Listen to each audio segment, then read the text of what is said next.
No. I prefer you don't, but that's up to you. Right. Okay. Okay. Fine. Yeah, sure.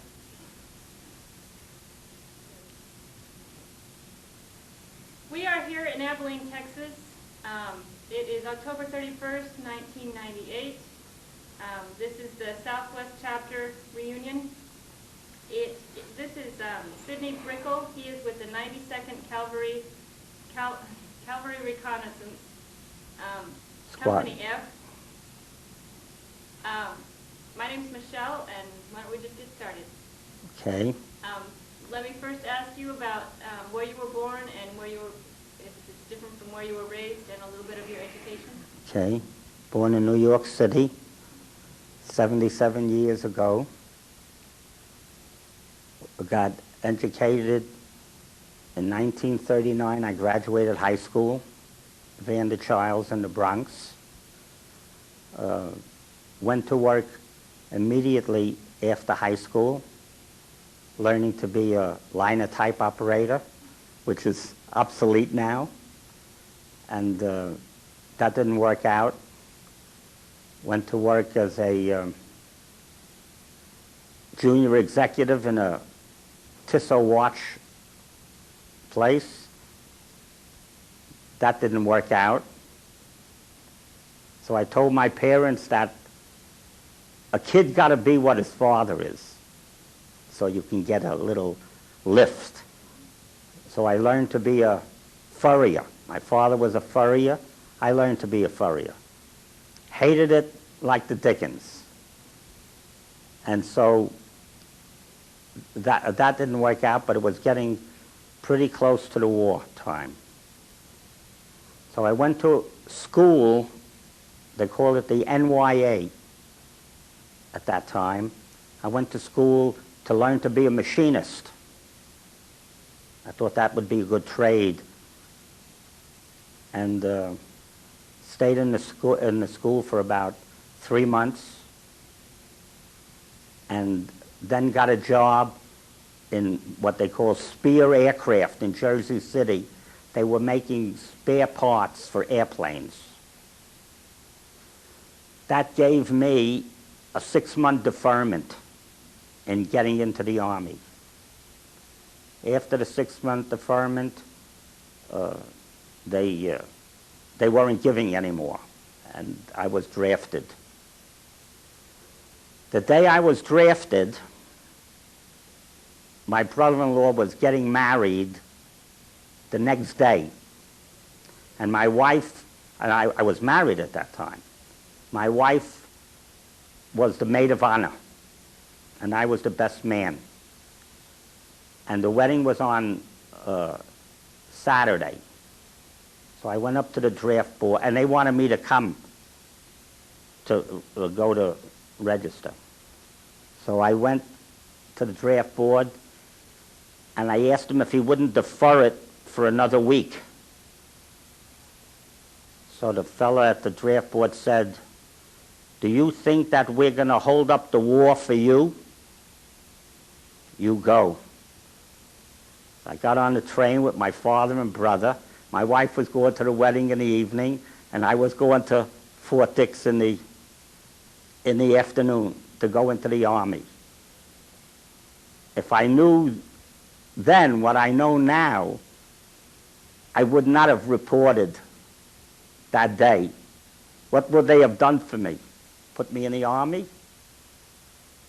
But we were always taught to behave and to listen, and that's when I went into the Army.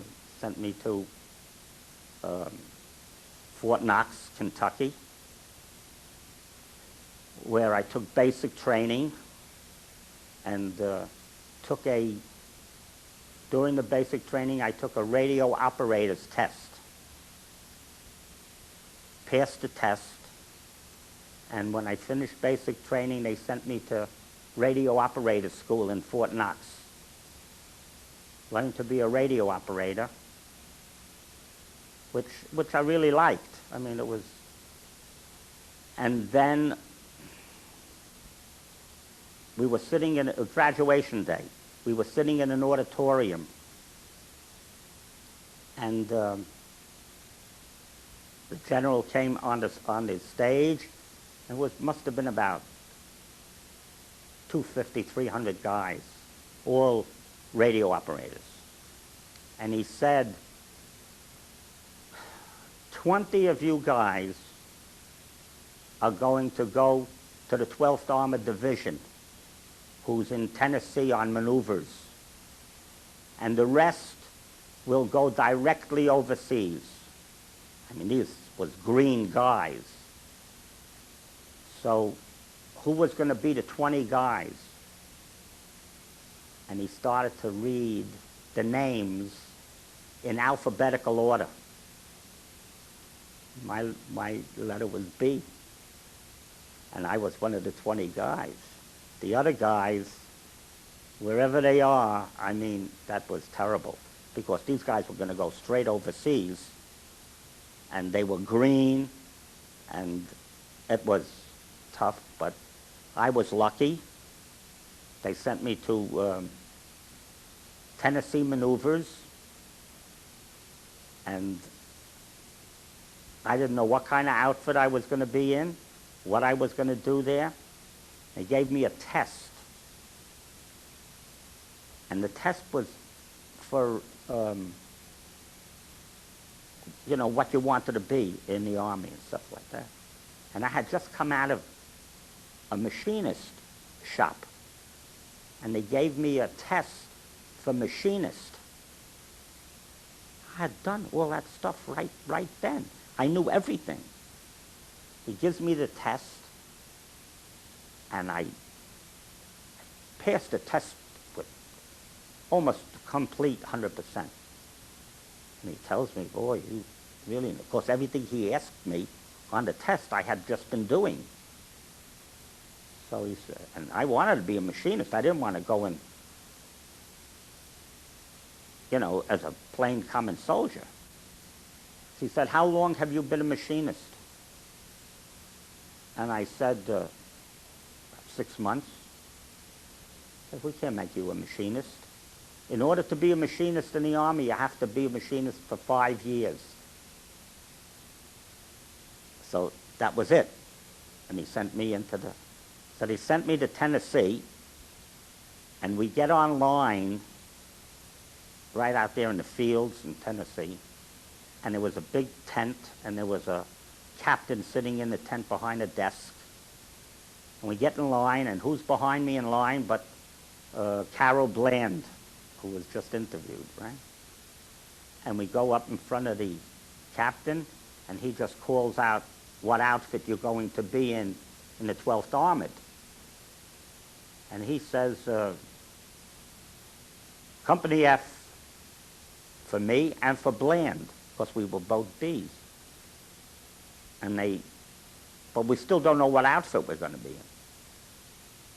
Everybody wants to be in the artillery or someplace where it's far back, so to speak. And we get in the Jeep, and he starts taking us out to our outfit. And you go down a road, and the outfits are on this side, and the outfits on this side, all the outfits in the 12th Armored.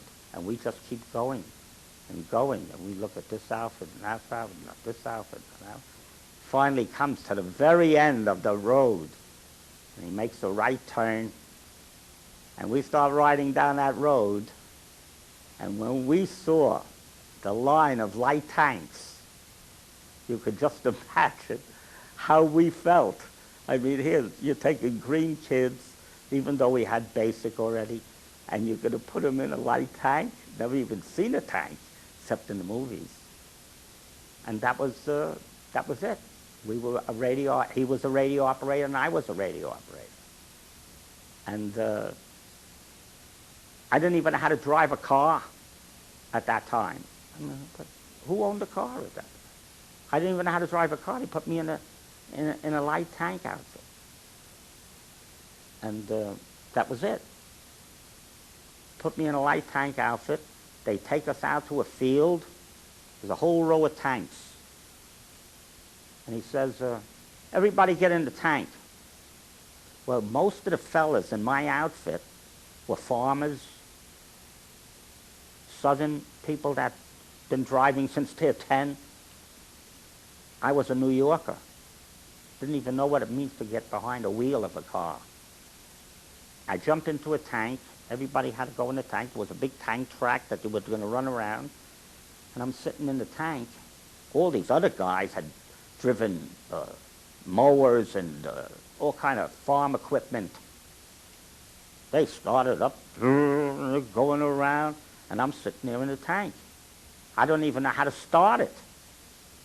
Guy jumps up on his front slow plate. He says, what are you doing, Private? Get going on I says, I don't even know how to start the tank. He says, well, you turn this gizmo. There was no key in the tank. You turn the gizmo. You want to go right, you pull this lever. You want to go left, you pull that lever. Take off.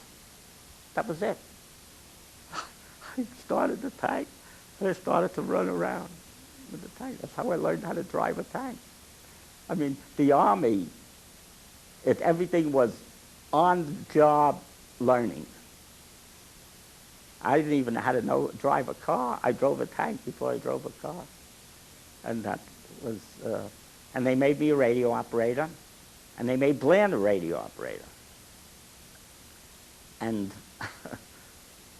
they made us PFCs right away when we finished school.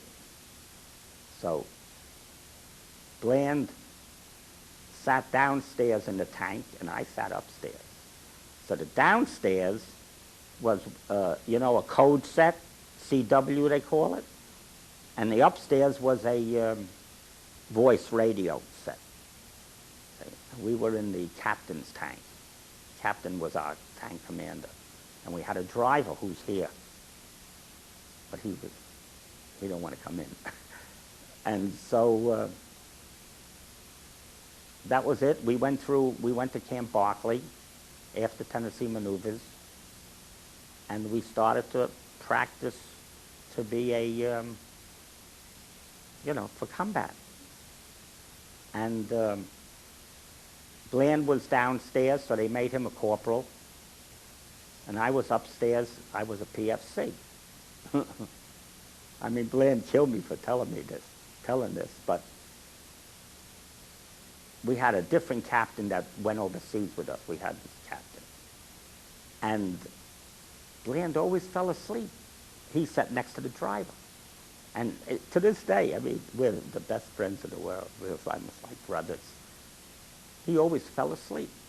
And the captain was up there with me, upstairs, and he'd always stick his, wake up, Bland, wake up, Bland. Bland always, he could sleep on a rock. And so what happened was, the captain got so disgusted with Bland always sleeping, he said, Brickel, you go downstairs and send Bland upstairs. Right? Downstairs, call for a T4. That's a sergeant. And upstairs, with the voice set, was a corporal. So I jumped from a PFC to a sergeant because I was on the code set. And that's the way we went overseas, and that's the way it remained. But Bland should have been the sergeant, but he always fell asleep, and that was that. So we went overseas, and we went to Tidworth, England, and we stayed there. We trained, and I had to go to a school that taught French, and I had 6 months of French in high school. So they picked me out to go to school to learn French. Come into the school, all the guys in the class were like Frenchmen. All the kids, they knew. I didn't know 10 words of French. They only took me because I saw on my record 6 months French. And the teacher came in, and she gave out books, and before you knew it, everybody had to read, and I didn't even know, like I was in kindergarten. So I didn't go to that school. I let the kid that went with me, who was very fluent in French, he went to the school, And I goofed off for that whole sessions of school. Because, I mean, it was just a waste on me. As it worked out, they gave us little books when we went to France, and nobody really had to learn to speak French. But then we went overseas, and we landed, and we went to Tidworth, England. That's when I went to the school.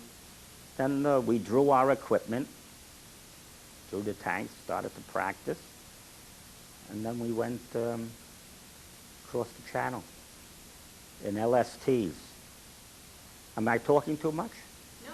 No. Actually, I was just wondering if we could back up a little bit. And you did ship out of New York, correct? We shipped out of New York. New York. Since you work from home, were you able to go visit No. anybody? No, never went home. Never went home, just shipped right out. And we went across the channel from Tidworth, England. And we went in LSTs. I don't know if you've ever been in an LST, landing ship tank, but it's just a big hull that you drive the tank onto and you chain it to the wall. And it's only this piece of steel on the floor between you and the water. And the channel is as rough as you ever can imagine an ocean being. It's unbelievable. And Bland was upstairs. He got so sick he almost died. And did he get sick? Then the heaving of that channel we should have had what they got now. They got the tunnel. And that was a terrible crossing in the channel. Boy, everybody was sick like crazy, but Bland, he was dead. He was up there dead, he couldn't move. And we went into Le Havre. That's where we went in. And then when we got off the thing, the LST, you drove right off the LST and took off. You were in the war. That was it. I mean, and even though we had all this training, you were pretty green. Pretty green. And we took off, and we were with the 7th Army to begin with General Patch. And all you did was just keep moving all the time. Keep moving. I mean, wasn't too much fighting until we were able to get up further in. And the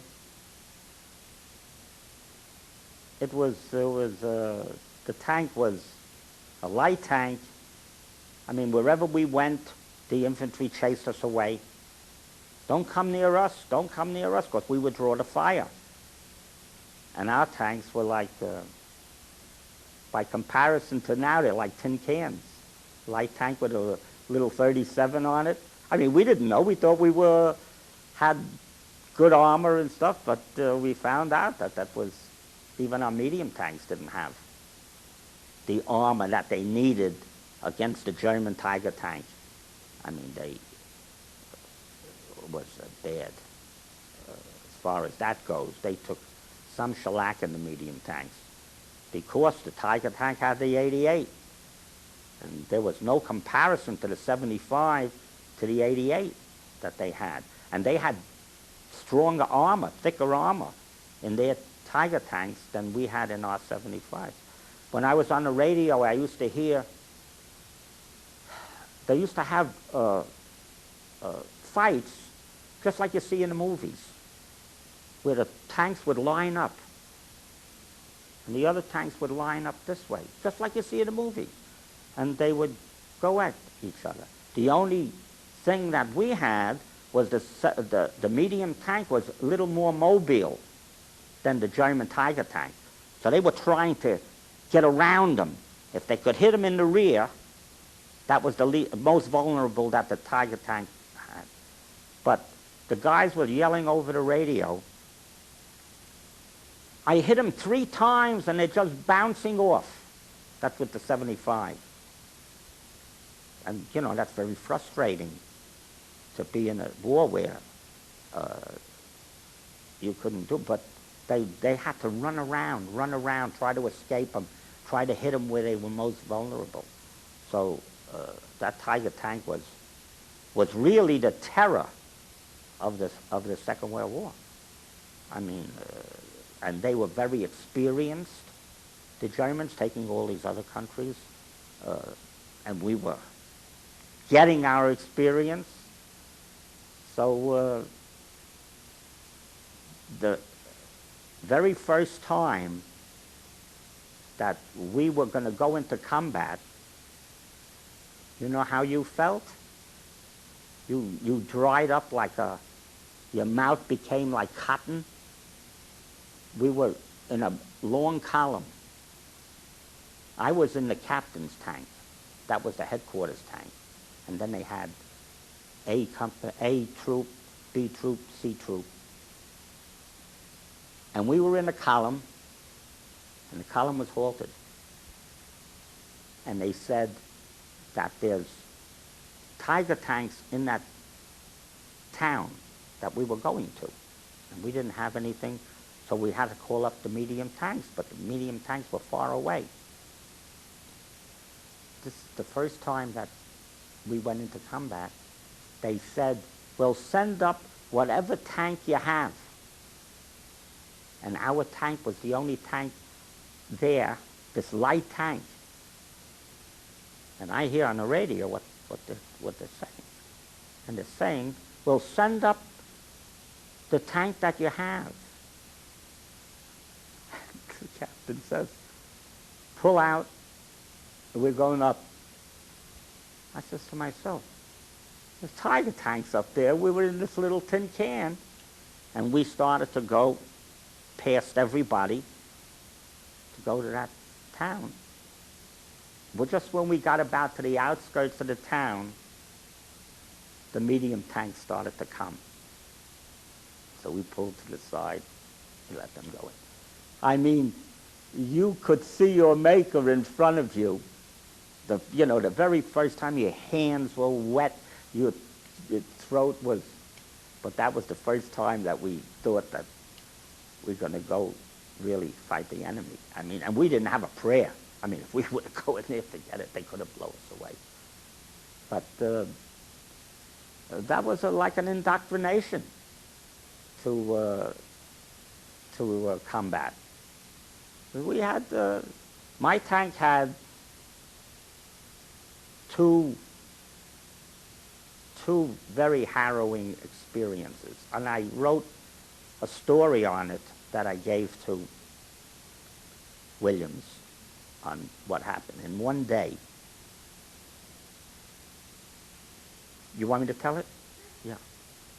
We were sitting in a safe area, and all the companies, A troop, B troop, and C troop, within our company F, they were out. They used to be sent to other outfits, 5 tanks. There was 5 in each troop. They would be sent out, lent out, so to speak, to help. And we were the only tank there. And we were sitting in the safe area, and they get a call that up on the hill is Germans dug in. And we need somebody to go up there and dig them out. And we were the only tank there. But they sent up an armored car. The armored car goes up. Oh, and he's having a blow. Because he's shooting at these Germans in the holes. And he's in an armored car. So then they call, they say, we need a tank up here. And we were the only tank in that area. All our troops were out, our A, B, and C companies. So they said, well, okay. They said, Captain, take your tank and go up there. So we go up the hill, And here's the armored car right there. And he's going amongst the holes shooting all these Germans. And we get up to the top of the hill, and man, we're shooting like crazy. And we really got the upper hand. We're in the tank, they're in the ground, and we're having a ball. And that's what it is. When you get the upper hand, you're flying. And the armored car is in front of us. And we're back here, and we're shooting like crazy, and the turret is revolving and all that stuff. And all of a sudden, boom, there was a woods past the armored car. And in the woods was an anti-tank gun that we did not know was there. We thought we're just fussing with infantry. And he hits that armored car. We see that armored car bounce up off the ground just like that. Bang, down. Holy mackerel. We said, there's an anti-tank gun in that woods. Oh, we're dead ducks. So the captain says, we better get out of here. Okay? Because we're no match for an anti-tank gun. He says, Lumpkin, he says, start up the tank and let's get out of here. Back to the safe area. Lumpkin goes to start up the tank. It don't start. Why? Because when we got up to the hill, Lumpkin shut off the engine. But we were working this turret. The turret works on electric off the battery. So, we're running that turret around and shooting at these guys. Man, we're having a great time. And he says, start up the engine, let's get out of here. And he can't start the engine. Now we're sitting in a tank that can't go. We're facing the enemy, like where she's sitting. They're in holes yet. Anti-tank gun in the woods. And the captain says, we got to abandon tank. I said, how the heck are we going to get out of the tank? Because me and Lumpkin, driver are sitting in the front. Man, you got to get out of right in front of the people in the trenches. Boy, I'm scared to get out, but I can't sit there. Bland and Cobb, captain, they're up on top. So what they have to do is get out of the turret, like jump over the back, and then jump in the back of the tank. But we have to get out up front. I mean, you don't have a prayer. So I says to the captain, throw some smoke out in front of the guys in the trenches. We have no time for that smoke. And he's gone. See? He jumps out, and him and Bland are behind the tank. So I says to Lumpkin, we got to get out of this tank. So we just got ready, put the guns up on top of the tank. We shot up out of that, out of the seats. He jumps over his side, I jump over my side. We start running there, shooting at us like crazy. And fortunately, they did not hit us. So we got behind the tank, which was like a miracle that we ever got out of the hatches and got around the back. Now we can't stay behind the back of the tank. So now we have to run, I would say, 300-400 yards back to the safe area. And it's all open field. So we have to run. Now Cobb, the captain, he got long legs. He can run like a deer. And Lumpkin, also tall, he could run like a deer. Bland and I, we were pretty stocky, and we weren't such fast runners. We started to run down this field. Lumpkin must have been 30, 40 feet in front of us. He's running in front of us, we see him, and Bland and I are running this way, and Cobb, who had brains, instead of running that entire field, he veered to the left and went into the woods. He was okay. We're running, and then every time, and they had mortar. So the mortar started to chase us. So every time we heard, we hit the deck. And they shot once, they shot twice. The third mortar hits Lumpkin at his feet. Knocks him out completely. And we just kept running. We run past him because there was nothing we could do for him, because they were zeroed in on that spot. If we stopped to pick him up, we were gone. So we ran in to the safe zone, and we sent the medics back for him. And the medics went back and got him. He was hit in the neck with the shrapnel from the explosion of the mortar shell. So he was they took over a private house for a makeshift hospital. And we went to see him then, and he was he was in bad shape, very bad shape. Thank God he's here. And we saw him, and that was the last time I seen him for 50 years. Right? They took him away, and that was the last I saw him. Now we needed a tank driver. Of course, Lumpkin was out. So the first sergeant says, he'll drive the tank. Okay, you drive the tank. So we take a rest. I had shells in my hatch this high. My feet were up like this. I was shooting so much the machine gun. I have a machine gun right in front of me. Shooting the machine gun so much, the shells, well, so we emptied out everything, and we started to get dusk, and we were then with Patton. And when you were with Patton, you knew you were with Patton. He said, I want you to take no prisoners. The infantry behind you will take the prisoners. All I want you to do is take off and go. He moved. He was some piece of work. We get on the road and we're flying. Light tank can do as much as 50, 60 miles an hour in a tank. And it's night. And we're on a mountain road. It goes like this, the mountain road. And very hard to see. And they don't want you to use your brights. You had to use these little cat eyes.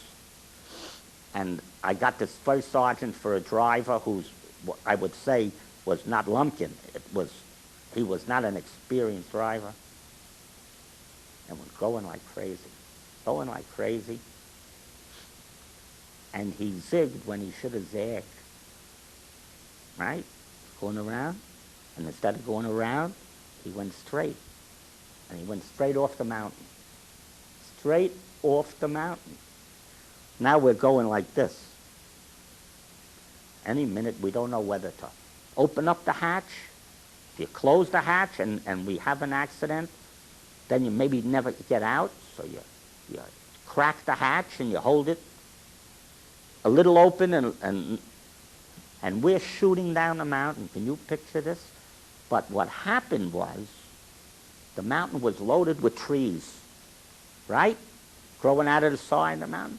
Every time the tank looked like it was going to start to turn over, we hit a tree, straighten up. Went down, hit a tree, straightened up. I thought we were dead. Dead for sure. And we went all the way down the mountain into the valley like that. Came into the valley, and now we were, I don't know how far, back to the road. We got out of the car, out of the tank, and climbed back up the mountain, and got onto that convoy that was going, and they took us into the next town. The next morning, we got up, got a tank retriever. We went back, but we didn't have to go down the mountain. We came around and went into the woods and pulled the tank out. Now, that was the second time that we retrieved. Of course, when we left the tank up on the hill, where we ran out of it, we sent the tank retriever up there to get the tank back. and the tank was intact. And they brought it back. And that's when we went on this trip. Now, for the second time in one day, the tank goes off the mountain. We have to send the tank retriever back. We got the tank retriever, and we went with him. Bland and I went with him. And we retrieved the tank. And that was, all happened one day. My friend Lumpkin, we're like brothers, the three of us.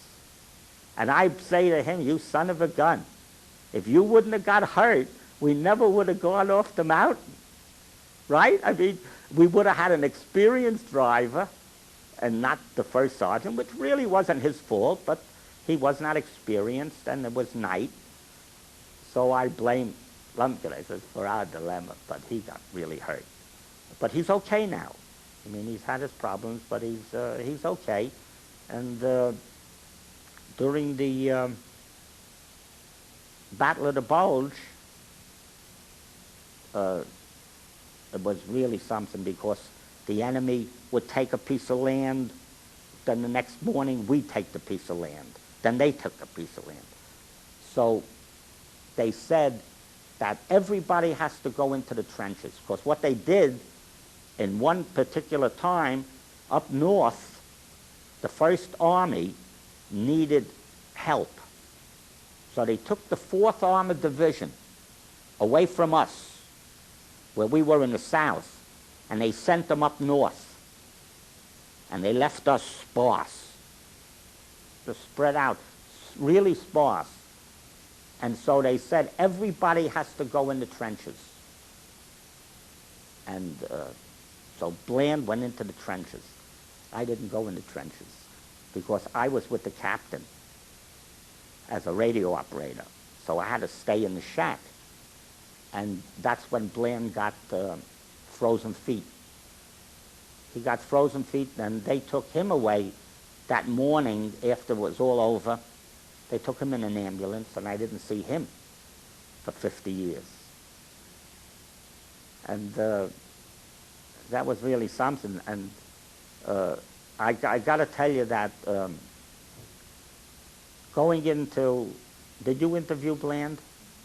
So he must have told you that going into Landsberg concentration camp was one of the most heart-rending things that anybody could experience, especially when you read in the paper that they say that it didn't happen or it's exaggerated.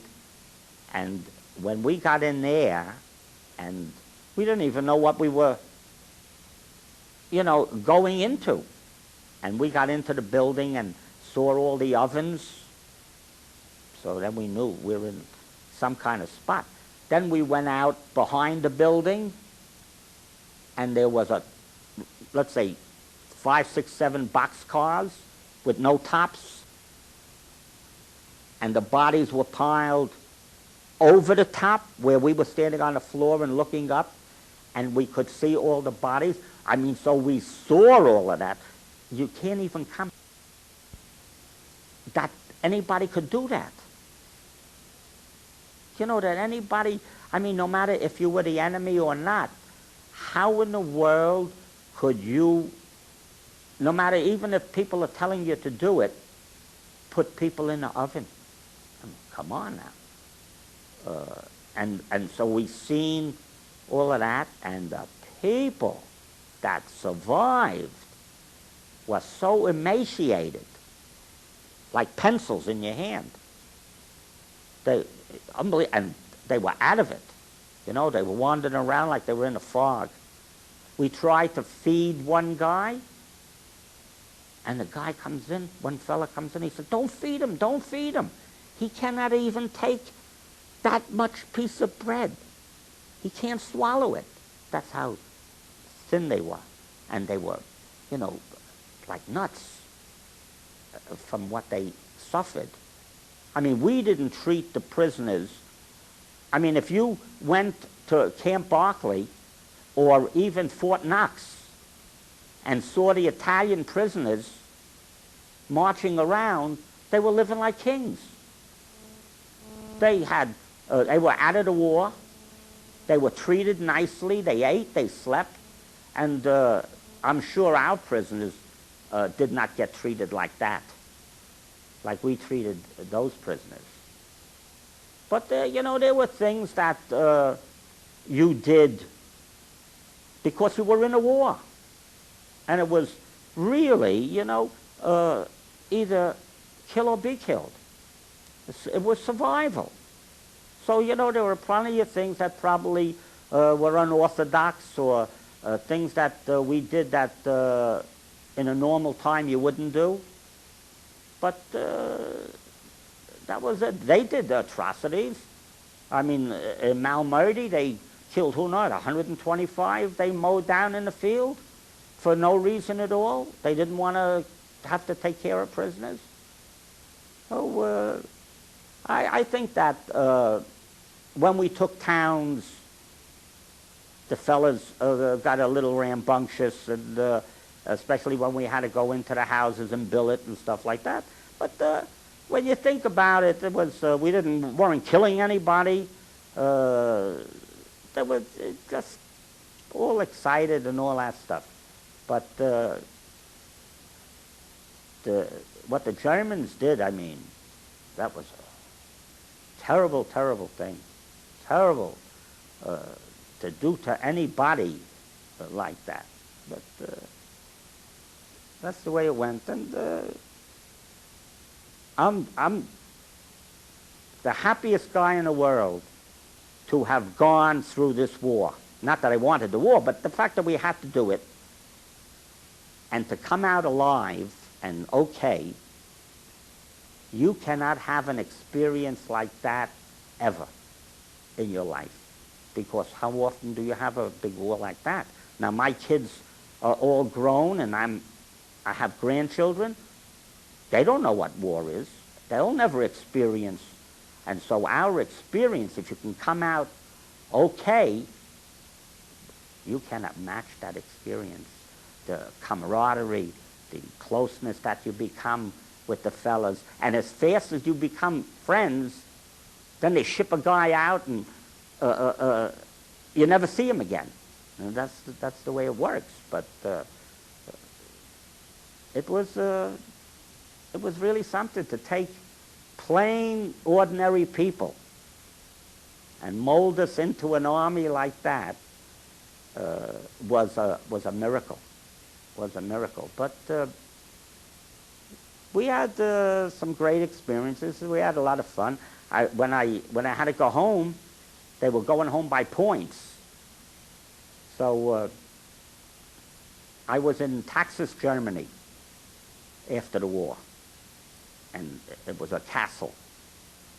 We lived in the castle, and it was really great. The war was over and all that, and they asked me if I want to go to the Riviera.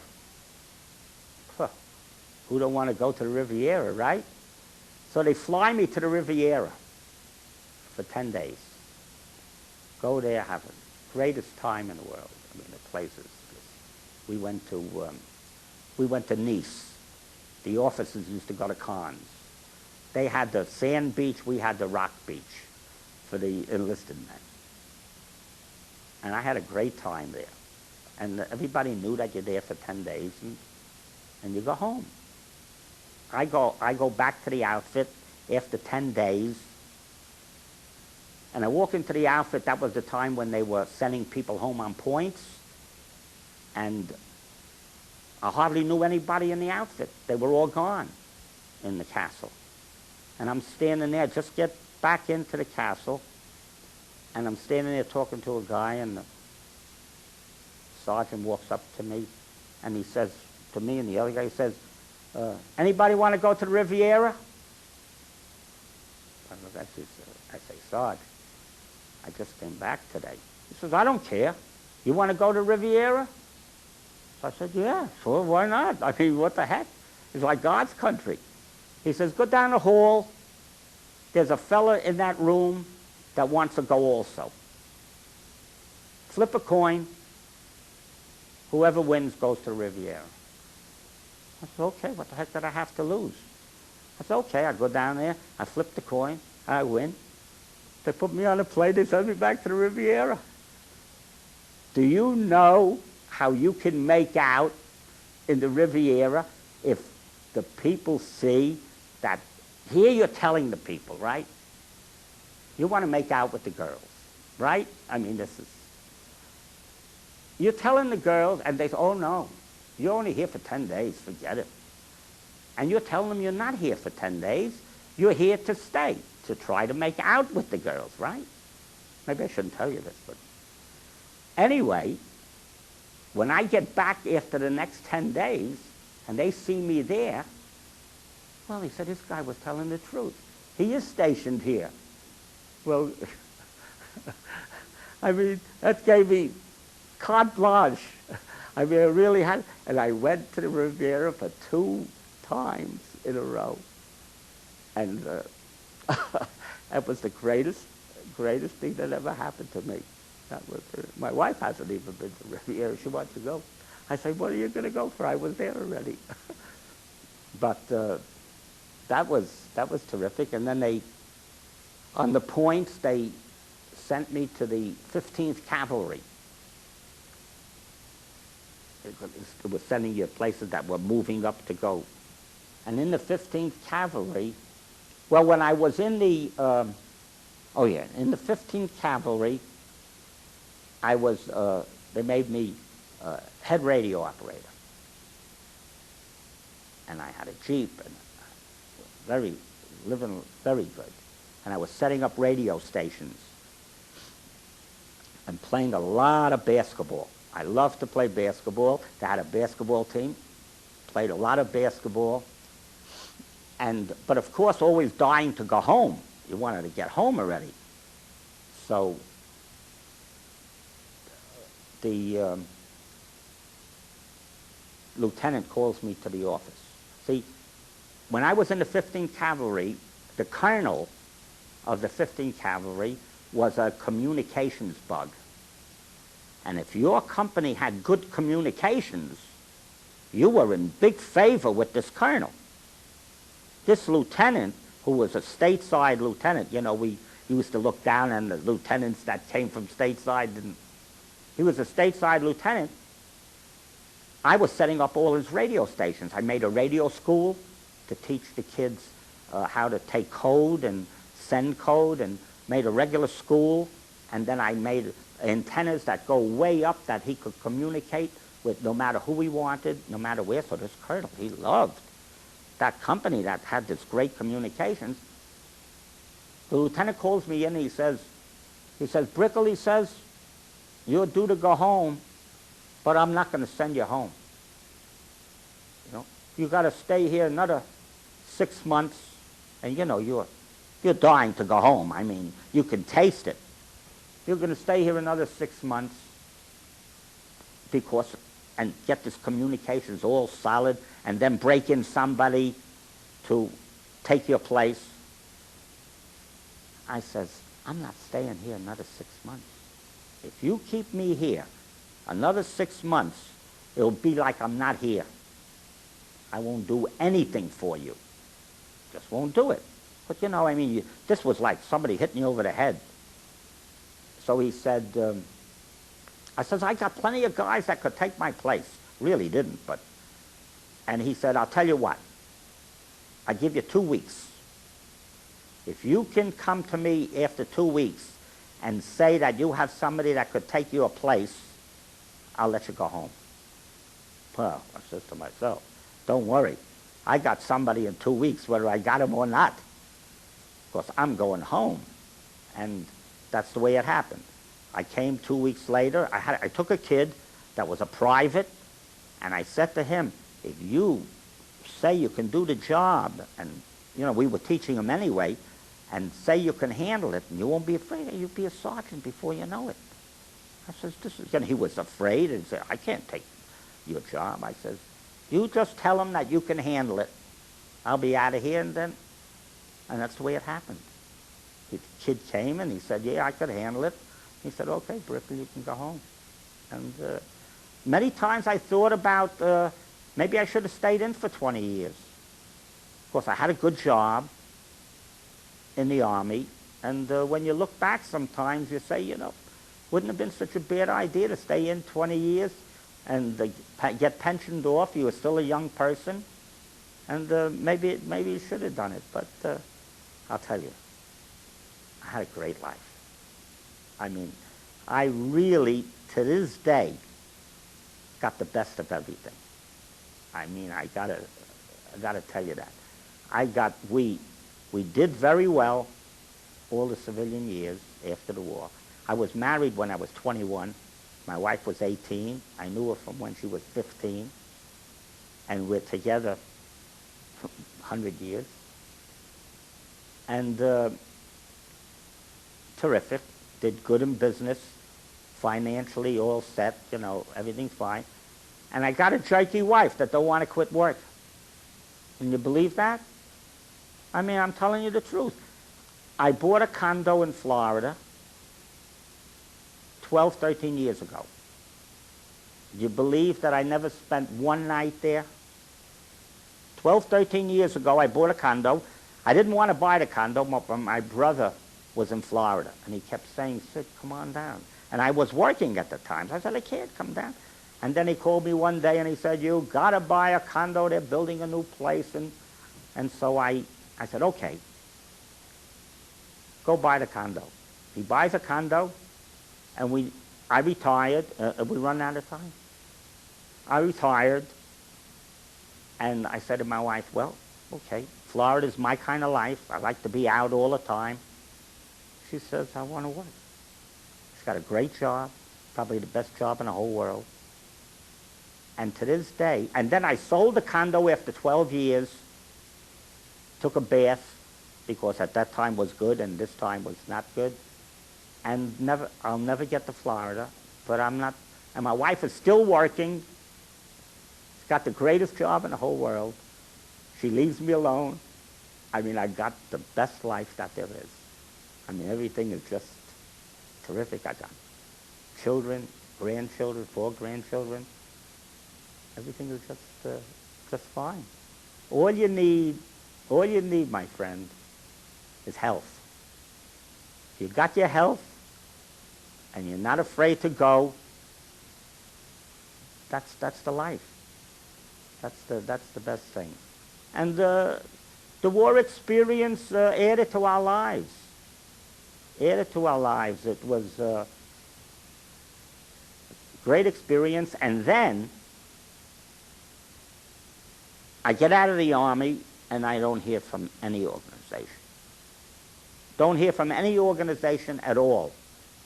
And I figured there was no organization. So that was the end of everything, right? 50 years later, I go to the mail, and I got this postcard. I look at the postcard. World War II, 12th Armored Division. What the heck is this? You want to join the organization? Send in $10, you'll be a member. I didn't even know there was an organization. 50 years. I sent them the $10 in a heartbeat, joined the organization, called Bland. I said, did you get that card? He said, yeah, but Lumpkin never got a card. They had sent out 4,500 cards on a computer. Somebody they got in the organization was a computer expert or whatever it was. He sent out 4,500 cards. I don't know whether they did it because they just got the computer deal or whether they were getting lower in members and started to look for new members. I don't know what, but that was like it opened up a whole new world. And I called Lumpkin. I said, Lumpkin, here's the information. So we all joined. And the first convention we went to was in St. Louis. That was the first one. And we've been going as long as the captain was older than us by, he must be in his 80s. So he's not feeling too well. He lives in Florida. So he doesn't come to the meetings anymore. But the 3 of us, wherever there's a meeting, if the 3 of us are going to go, everybody goes. And you know, when the people hear that, all 4 guys in the one tank are still living. They can't believe it. You got to see the respect that they give us when we go to a convention, because the 3 of us we always come. And for that 3 guys to be from the same tank all the years is something.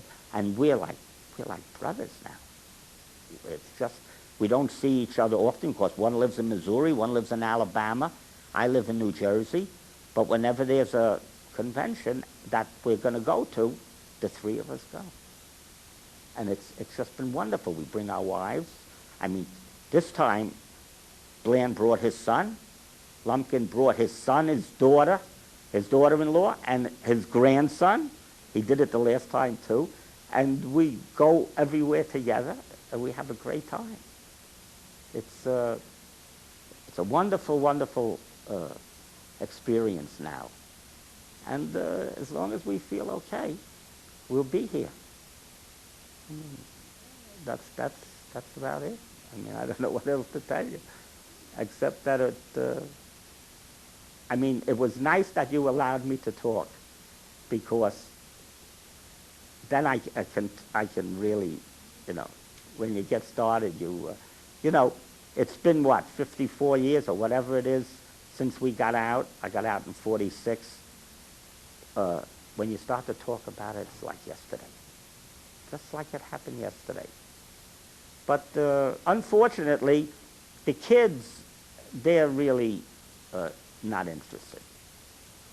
The kids, the only thing that really bothers me, to a certain extent, is that my son is 46, and I have grandchildren, 17, whatever. But they don't ask me any questions. I could sit down and, if they would ask me questions, I could tell them all kind of stories. But they don't. I don't think my son, they're great sons. I got 2 great sons. But they don't ask. I got albums of pictures from when I was basic training till all the way at the end. They're not interested in looking at the things. That's why I sent in as much stuff as I had. I sent to the museum, because what are the kids going to do with it? They'll junk it. So I figured, I think there's a great concept that they're doing. I don't think there are many outfits in the country that are doing this. I don't think so. And as having as many members as we have, of course, it's always dwindling. All right, we understand that. But I think it's just great. If my grandkid or his kids want to know something, if they go to the museum, they'll be able to see a little of what you did or what it was all about. So I think that's, I commend you people. Terrific thing. And Williams, he's a piece of work. This is a guy, we were talking today, I said, he's got to have a backup man. He's got to have somebody. You get sick. You don't feel so hot. He's working overtime. You've got to have somebody that you... So then when I looked at that little paper they gave us at the memorial place, I saw they had this fella's name, this young fella, and it said it was an assistant. So I said to Bland, I said, we didn't think that he had anybody. I said, maybe this kid. And we told the kid, we said, you do your job, you could be his backup. Got to have it. Something, because, organizations, if they don't have a guy like Williams, fall apart. You got to have that driving force. You got to have somebody that, really into it. And he looks to me gung-ho. I can see the way everything got to be just so, and he runs around, and I know he must have a million other things to do. So I think for the 12th Armored Division, it was a great thing that the ACU took interest in us, and that Williams is doing the job that he did. Because in that way, I don't know how many years down the road, but it'll be for a long time. For a long time. Memorial they put out there. The only thing was disappointing, and we were here the last time that our outfit came to Camp Barkley, and they showed us around. I don't see anything like it was 50 years ago.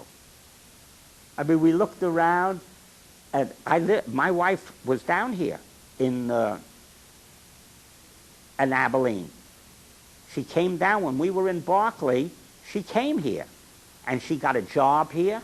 She worked for a automobile dealer, and we lived in a house with about 5, 6 other GIs and their wives, all lived in the same house, had the same refrigerator, and everybody had a little nook in the refrigerator for their food. And we lived in a little private house in Abilene. Of course, we were here, 9 months or a year or something like that. And she was here all that time. And when I went overseas, that's when she went home. But when I look around Abilene now, I can't see one spot that I can remember, but it was so much bigger. Now you came right into town, and that was it. And now, I mean, it was different than what we ever remember it. But I think that that memorial building will be really something. I just hope that everything goes smoothly for him. It's not an easy situation, and he's going to need a lot of money and a lot of work. But if he carries through with it, I think they'll have something. They'll have one of the only in the States, you wait and see.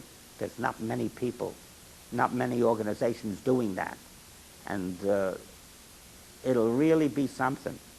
It'll be one of the only buildings, World War II, that they can show the 12th Armored Division.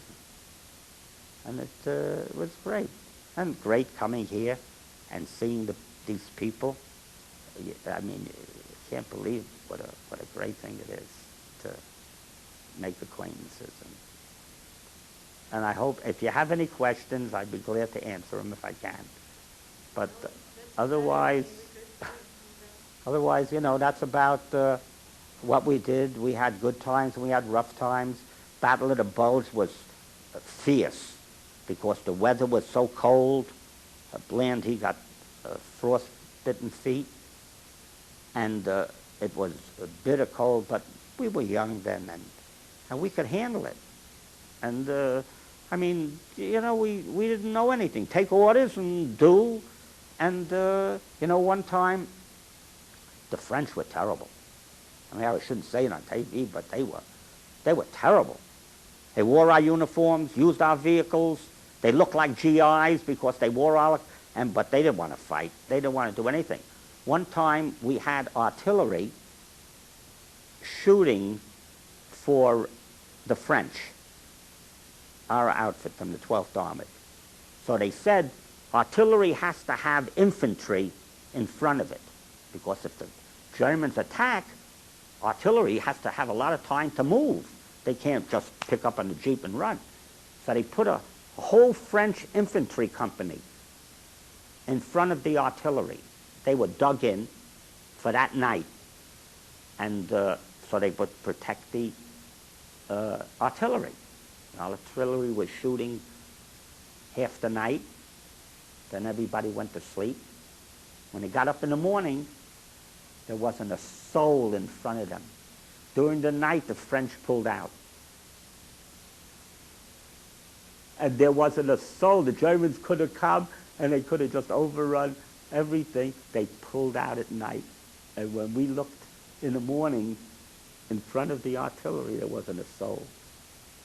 They said that's the last time that they're ever going to shoot for the French or anybody else, that they wouldn't put their own infantry in front of them.